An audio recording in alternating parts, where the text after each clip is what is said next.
I put this post up on Threads a couple weeks ago about what brain rot was like when I was growing up. We had Fred, shoes, my personal favorites, Charlie the Unicorn and Salad Fingers, amongst a bunch of other staple pieces of internet history. And like any play on nostalgia, the post got a lot of engagement and people were in the replies talking about their favorite pieces of brain rot and also trying to figure out what Fred is up to now, which, if you're wondering, he's still making YouTube videos on his personal channel. In addition to all the trips down memory lane happening in my mentions, I got this reply that said, brain rot, and it's people putting mad time and effort into their characters and stories, LMAO. I take this garbage over Tung Tung Sahur or Fruit Love Island or whatever the I replied and I'm like, wow, like you feel really passionate about that, huh? And they said 100% yes. I hate what the internet has become. It's all AI, lies, and pandering. Absolutely not one new and original idea has come out of the internet in the last 15 years. Now, I don't agree that original content doesn't exist online today, but I understand why it seems that way. And I think the right conversation here isn't about whether the internet and its content has gotten worse. It's about how the form of what captures our attention has changed. Because brain rot isn't new, it just evolved. The first recorded use of the term brain rot dates back to 1854. It was used in a book titled Walden by Henry David Thoreau, who was an American author and philosopher most known for his essay on civil disobedience, where he argues that people have the right to resist against unjust government action. In the book, Thoreau reflects on his experiences and the insights he gained after deciding to relocate to a cabin in the woods to practice simple living at just 27 years old. He's basically an OG homesteading influencer, if you think about it. The term brain rot makes its debut in a part of Walden where Thoreau reflects on matters of materialism and how having a preference for surface level thinking can weaken the mind. He says, while England endeavors to cure the potato rot, will not any endeavor to cure the brain rot, which prevails so much more widely and fatally? For context, at the time this was written, there was a potato epidemic happening, which destroyed potato crops across Ireland and Britain. Potatoes were a primary food source at the time, so naturally, the government moved in quickly to fix the problem. In this reflection, Thoreau was questioning why the decline, or his perceived decline, of the human mind wasn't being addressed either. Ultimately, he was questioning why a physical and tangible crisis was being addressed, but not an intellectual one. Now, you might be thinking, well, what kind of brain rot could he possibly be talking about? You know, there weren't any iPhones or social media or AI at the time. Well, we gotta remember that different times have different standards and degrees of normal, and so anything that's considered new or revolutionary or meant to make things easier will obviously be met with skepticism. And at this time, those changes included things like factories, which some argued made the very essence of making something go from crafts and innovation to repetition and mechanics. In Walden, he specifically says, men have become the tools of their own tools, essentially saying that these tools, these inventions, are impacting our self-sufficiency. Thoreau's use of the word brain rot obviously exists in a historical context, and it does take on the same meaning today. But the meaning of brain rot has also expanded. When we talk about brain rot, we're obviously talking about the actual rotting of brains, but it also developed a secondary meaning. It refers to content that's arbitrary and has no perceived value. And that type of content isn't exclusive, though, to AI slop or modern social media or even the internet. It also existed outside of the internet and during pre-internet times. Think about shows like Jackass and Andy Milonakis and how people used to say, that's gonna rot your brain if you watch too much TV. The trope was even used in popular media. Weaver! Enough with the cartoons! You'll rot your brains! I'm watching all day, sweetie. Rot your brain. So if you think about it, what we see and refer to as brain rot just has a different target now. But before we get into the brain rot of today, let's discuss the brain rot of the early internet. The brain rot of the early internet was many things. It was quirky, theatric at times, and honestly, and I can say this as someone who was both a fan and a target audience for this content, it was weird, kind of like the brain rot we see today. But despite all of its quirks, what makes the early internet brain rot era so distinct from the brain rot we know today is that although it was also absurd, that absurdity was more cohesive. The content was longer, much of it was story-driven, and it was also made to build up to an inflection point with a payoff, as opposed to immediately capture someone's attention through very frequent, highly stimulating moments and editing styles. Whether it was the early internet brain rot examples I mentioned at the beginning of this video, or The End of the World, or Potter Puppet Pals, these pieces of content gave themselves time to develop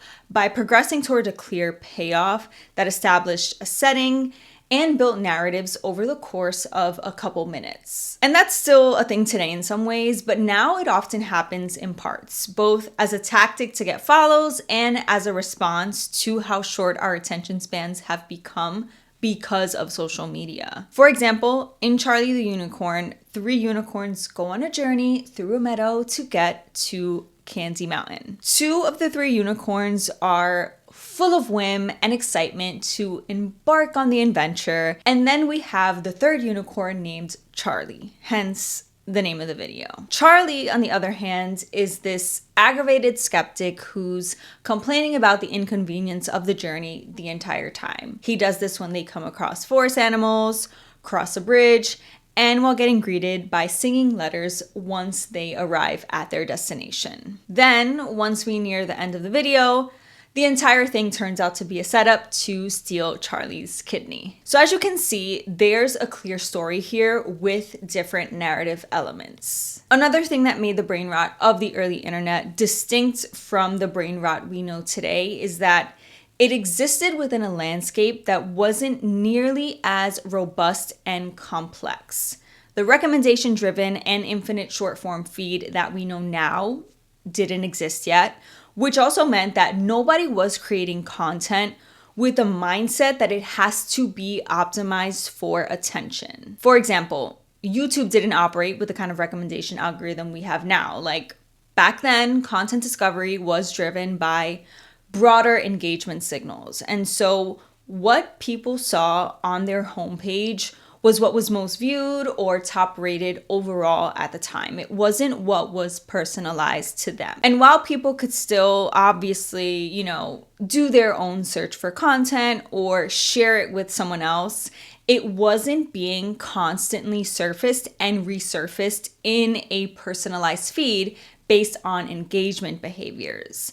Content would reach people because it was popular, or because they searched for it or it was sent to them, but it wasn't competing for people's attention in a continuous behavior-driven stream. And when content distribution works like that, creators don't have to create with a hook-based and watch-retaining framework that's meant for content survival. They could take their time, build a story, and let the payoff come later. Now, of course, that doesn't mean there wasn't an incentive to get views. It's just that the way those views were earned was very different. The absence of the short-form video feed also played a role here because people weren't consuming content in rapid and back-to-back doses. An infinite scroll where you could endlessly watch content wasn't a thing. So on the audience side, there wasn't an expectation for content to be immediate or constantly stimulating either. And because of this, viewers were primed to engage with something more slowly and sit with it long enough so that they could reach the payoff. And lastly, social media was still fairly new in this era of brain rot, so there weren't established content formats or trends that people could build on, and also brain rot existed in limited quantities. You know, it wasn't part of the regular everyday social media scroll, so also it didn't pervade the culture around content and the overall content experience. So if brain rot isn't new, what changed? Well, it shifted as a result of algorithm-driven For You style feeds. Content today is continuously distributed within feeds that have an infinite scroll, which means that content consumption and discovery has become passive because just as easily as it can be put in front of you, it can also be skipped with a swipe. And in that kind of environment, content obviously has to be engineered to capture attention and also get people to engage, which is where things like engagement and rage bait come in, because engagements are ultimately what signal the algorithm to push a piece of content out further. And because of that, content that's immediately stimulating, emotionally triggering, or just downright absurd generates those engagement signals more than content that requires patience for you to watch. As a result, content is now structured to capture attention faster.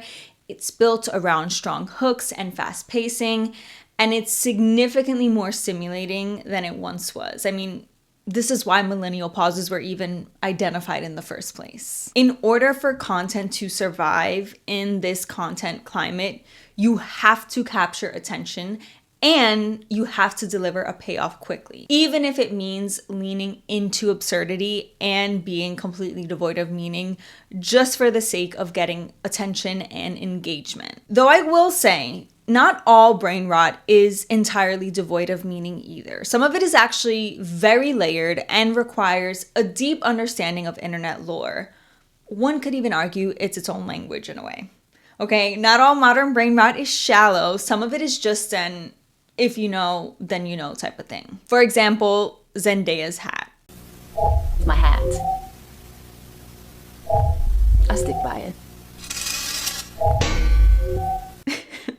That is easily one of my favorite pieces of internet nonsense. But yeah, what originally started as fan-driven lore with an entire backstory that involved Teen Vogue, Tom Holland, and even Beyonce quickly transformed into this viral, creepypasta-style brain rot because of how ridiculously absurd and funny it was. I don't want to get too into this because, like I said, it's layered, but I did break it down in another video that I'll leave in the cards and the description if you want to check it out. Another example is Italian brain rot, which became a thing because of social media's fascination with Italian culture and aesthetics, the rise of AI content creation tools, and believe it or not, AI-generated videos of Dwayne "The Rock" Johnson speaking Italian. Yes, this is what was taking school children across the world by storm. So whether it's Zendaya's hat, Italian brain rot, or anything else, this type of content can scale rapidly as they get made pretty easily through AI and other content creation tools,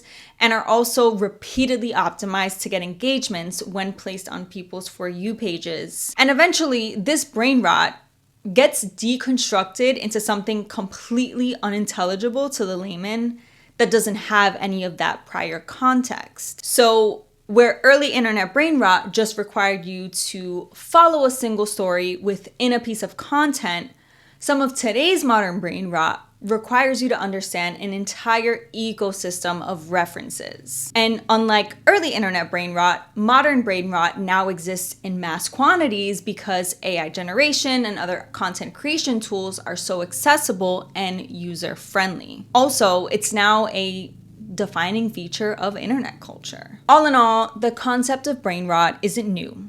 What changed is what people consider brain rot and what that brain rot looks like. In the 19th century, newspapers and novels were even criticized for being a danger to people's intellectual capacity by some folks. Yet today, we see them as foundational to intellectual culture. So while many of the criticisms towards modern brain rot are definitely valid, We could also, at the same time, be a bit more forgiving of it and consider the generational biases at play, because every generation has looked at the next generation's media and seen rot. Thoreau saw it in newspapers, our parents saw it in the content we consumed growing up, and now we're seeing it in an algorithm-driven media landscape. At the core of it all, what's considered brain rot is really just the unfamiliar form that the next generation's shared culture takes on. And ultimately, brain rot is just a byproduct of a system that humor and absurdity and generational quirks can survive in. Yeah, the social media algorithm may amplify it, but the same human impulse to create something absurd, weird, and communally recognizable is the same one that produced Charlie the Unicorn, Salad Fingers, and many more. And without those pieces of generational defining cultural phenomenon, the shared references that generations define themselves and create collective identity with start to disappear. Well, if you made it this far in the video, thank you so much for watching. My name is Crystal, and I'm a social media specialist covering all things social, so news, culture, and occasional 101s. If that's something that you're interested in, hit that subscribe button because there's more to come. Till next time.